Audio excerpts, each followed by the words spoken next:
घरातल्या भिंती बोलू लागल्या आणि मानवी जीवनातील अव्यक्त ते सारं व्यक्त होऊ लागलं. नमस्कार मित्रांनो, मी सायली.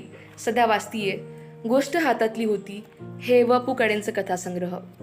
हे कथासंग्रह 15 कथेंमध्ये विभागलं आहे आणि त्यातील पहिली कथा संन्यासाचं बारसं हे मला फार आवडलं. यामध्ये भिंती भिंतीतील संवाद हे अतिशय वेगळं आणि वास्तविक आहे.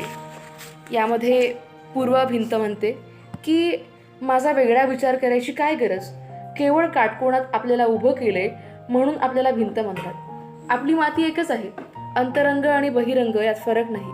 आपण कुणाचंही विभाजन करीत नाही. माणसांनी त्यांच्या सोयीसाठी दिवाणखाना, बेडरूम अशा खोल्या केल्या. आपण माणसांना साथ दिली, माणसंही माणसांना एवढी साथ देत नाही तेवढी. माणसांतल्या भिंती आपल्यापेक्षा पक्क्या बांधणीच्या, अहंकाराच्या विटावर नम्रतेचं निगरीपणाचं प्लास्टर, पक्क बांधकाम.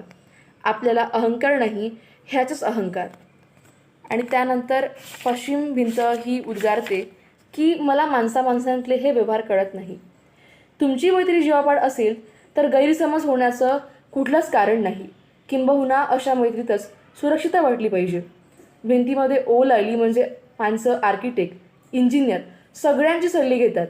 जगातला कुठलाही इंजिनियर ठराविक ठिकाणी ओल का येते हे कधीच सांगू शकणार नाही, कारण हे भिंतीचे अश्रू असतात.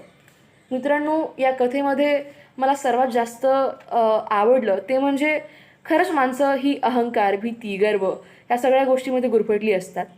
आणि शेवटी आपण सगळे एकाच मातीचे असूनसुद्धा आपल्या जगण्यामध्ये केवढा तो तोरा आणि केवढा तो मिजाज. मला वाटतं की माणसांना जोडण्यासाठी आपल्याला भिंतीची गरज नाही तर पुलाची गरज आहे. आणि